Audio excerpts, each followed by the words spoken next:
I would like to have some words in English. My name is Modj.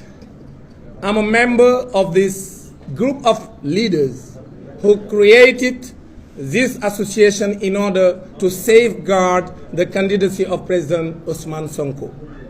We have in Senegal a president whose name is Macky Sall.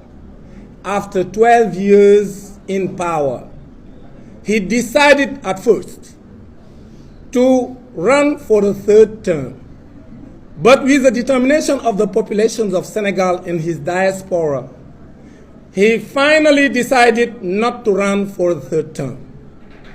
But unfortunately, since that date, he made that declaration, we have noticed that he is doing his utmost so that Ousmane Sonko, who is the opposition leader of Senegal, can't run for the next presidential race.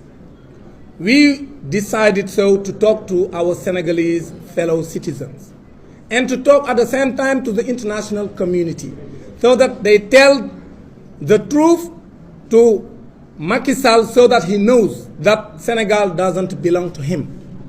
Senegal is a republic.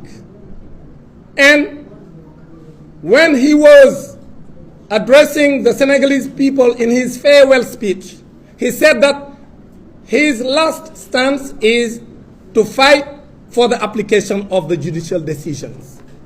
A judge in Ziguinchor has decided that Ousmane Sonko should be reinstated and that he has the right to take his papers and to prepare the elections for 2024.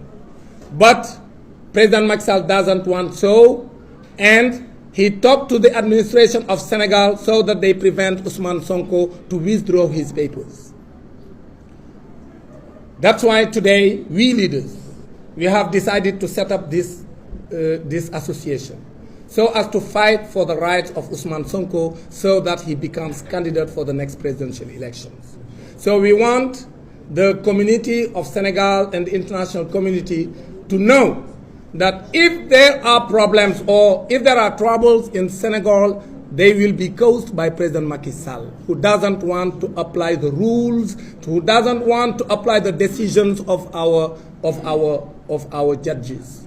So Judge of Ziguinchor has decided that Ousmane Sonko should be candidate, and they don't want to abide by the decisions of the judge, and this is what is creating this turmoil that we have in Senegal, and this is what is going to create troubles in Senegal, and that's what we want to avoid. That's why today we are here to say that we want peace in Senegal, but we want the judicial decision to be applied, and it's not up to President Macky Sall to select the candidate for the next presidential race. Thank you.